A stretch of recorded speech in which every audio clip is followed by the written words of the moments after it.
Das and co tobacco factory. அது சம்மந்தப்பட்ட ஆளுங்க ஆந்தனி, ஹெரோல். இவங்க 2 பேரோட ஆன்டி சர்ச் இருக்கான லியோ பற்றி எதுவுமே தெரில. லியோ சாகும்போது அவன் கூட இருந்த ஆளுங்களில் இன்னி தேதி வரைக்கும் உயிரோடு இருக்கிற ஒருத்தர் நீங்கள் மட்டும்தான். தாஸ் அண்ட் கோ டொபாக்கோ ஃபேக்டரியில் நடந்துச்சு. லியோ உயிரோடு இருக்கானா இல்லையா, இல்லை லியோ எப்படி செத்தான்?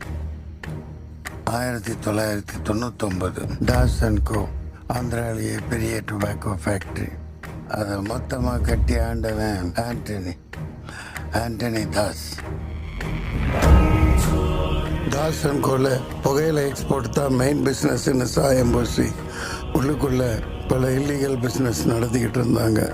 லோக்கல், நேஷனல், இன்டர்நேஷ்னல்னு தாஸ் அண்ட் கோ பிஸ்னஸ் பெருசாகிக்கிட்டே இருந்தது. தனக்கு ஒத்து வராத ஆளுங்களை மன்னிக்கிற பழக்கமே கிடையாது ஆண்டனிக்கு. கொன்றுவான் கருணையே இல்லாமல். அது போக போக அவங்க குடும்ப வழக்கமாக மாற ஆரம்பிச்சது. தொடங்குறதா இருந்தாலும் உயிர் பலி கொடுத்து தான் ஆரம்பிப்பான். அவனோட சாம்ராஜ்யம் வளர்றதுக்கு உயிர் பலி கொடுக்கறது மட்டும்தான் அவனோட பெரிய நம்பிக்கை. அது ஆடு மாடுல ஆரம்பிச்சு கடைசியில் மனுஷங்களை நரபலி கொடுக்கற அளவுக்கு போயிருச்சு.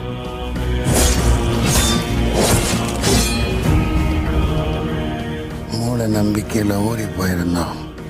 அவன் தம்பி ஹெரோல் தாஸ்.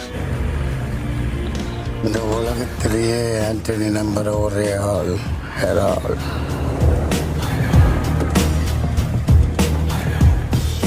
கனடாவில் படிக்க போனவன் இன்டர்நேஷ்னல் ட்ரக் கேட்டல்ஸ் பல பேரோட லிங்கில் தாஸ் அண்ட் கோ பிஸ்னஸ் அங்கே எக்ஸ்பேண்ட் பண்ணான்.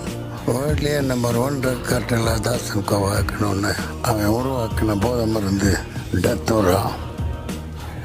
மார்க்கெட்டில் எவனும் பார்க்காத அனுபவிக்காத ஒரு போதை.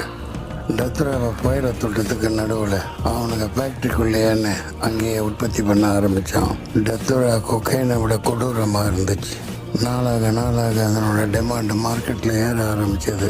அதே சமயம் இந்த விஷயம் அவங்க கூட இருக்கிற ஆளுங்க மூலமாகவே NCBக்கு லீக் ஆச்சு. சந்தேகப்பட்ட எல்லாரையுமே கேள்வியே இல்லாமல் அவன் டத்ராவையே மூஞ்சில வீசி கொளுத்துறதுன்னு வெறி பிடிச்சி கொத்தா கொண்டு குவைச்சான். என்னதான் மேனேஜ்மெண்ட் பிஸ்னஸ் மேலே இருந்து அவங்க பார்த்துக்கிட்டாலும் கீழே கிரவுண்டில் இறங்கி வேலை செய்கிறதுக்கு ஒருத்தர் வேணும்ல. ஆண்டனியோட பையன்.